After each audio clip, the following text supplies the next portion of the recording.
I would suggest four things. The first one is, I think business leaders now need to get sharper views. It's very important now that companies are robust in face of the uncertainty that's coming. So, as a CEO, as the top team, you want to know the capital that your company is going to require in the next 3, 12, 24 months. You want to know what is your portfolio of projects already committed, the ones that are being potential next generation and what have you. And for each of those, you need a clear prioritization between them, because I think capital, it might come to a point where capital is going to be a critical factor. So don't get surprised, make sure you are robust. So that's the first one, just get sharper views. The second one I would suggest is the need to develop scenarios.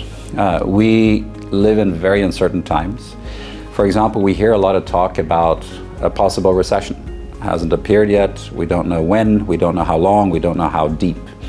In that setting, it's critical to be thinking about scenarios. Those scenarios allow you to develop triggers for when you're going to brake harder and when you're going to hit that accelerate button. The third thing I would suggest is, right now, resilience is at a premium. Resilience in your operations and resilience in your supply chain. So start thinking about how do you build up resilient operations and supply chains.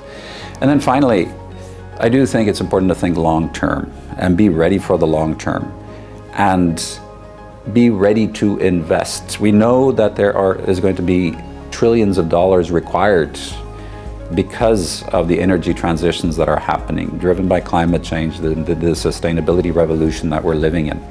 So we know that's happening. We know that there's a ton of opportunity coming from next generation technology, digital analytics. So be ready to invest behind those.